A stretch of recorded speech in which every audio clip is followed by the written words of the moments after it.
প্যারিসে হতে যাওয়া আসন্ন অলিম্পিকের কথা মাথায় রেখে জাতীয় এয়ারগান চ্যাম্পিয়নশিপ আয়োজন করেছে বিএসএসএফ। এই টুর্নামেন্ট থেকে সেরা ৮ শুটারকে নিয়ে পরিকল্পনা আছে ফেডারেশনের, যার কারণে বাড়তি গুরুত্ব পাচ্ছে এয়ারগান চ্যাম্পিয়নশিপ। ক্রিকেট কিংবা ফুটবলের মতো জনপ্রিয় নয় শুটিং, তারপরেও কমনওয়েলথ গেমসের মতো আসরে আছে সাফল্য। তবে শুটিংয়ে বড় প্রতিবন্ধকতা অর্থ। ব্যয়বহুল খেলা, তাই সরকারি সহায়তার দিকে তাকিয়ে থাকতে হয়। কিছু বরাদ্দ পেলেও সেটা যথেষ্ট না। অলিম্পিকে ভবিষ্যতে আরো সুযোগ তৈরি ও আন্তর্জাতিক পর্যায়ে ভালো করতে শুটিংয়ের উপর সরকারকে বিশেষ নজর দেওয়ার আহ্বান ফেডারেশন মহাসচিবের। এই শুটিং ব্যয়বহুল গেমসটা সরকার বলে আমাদেরকে প্রোভাইড করতে পারে না।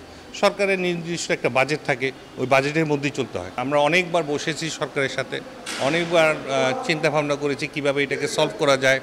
তারাও যতটুকু পারে ততটুকুই সহযোগিতা করছে, কিন্তু এই সহযোগিতাটা ইটস নট এনাফ। প্যারিসে হতে যাওয়া অলিম্পিক গেমসে নিশ্চিত হয়েছে শুটিংয়ে বাংলাদেশের প্রতিনিধিত্ব। দুজন যাওয়ার কথা থাকলেও ওয়াইল্ড কার্ডে একজন শুটার অংশ নেবে প্যারিস অলিম্পিকে।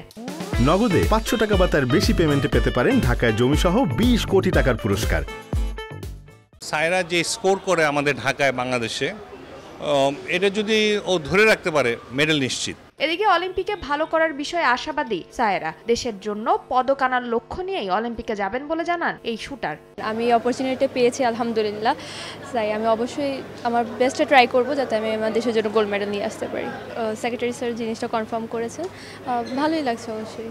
জাতীয় এয়ারগান চ্যাম্পিয়নশিপ থেকে ৮ জন শুটার বাছাই করবে ফেডারেশন, যাদের নিয়ে হবে আলাদা ট্রেনিং ক্যাম্প। ফারজানা জাহান প্রিয়া, সময় সংবাদ, ঢাকা।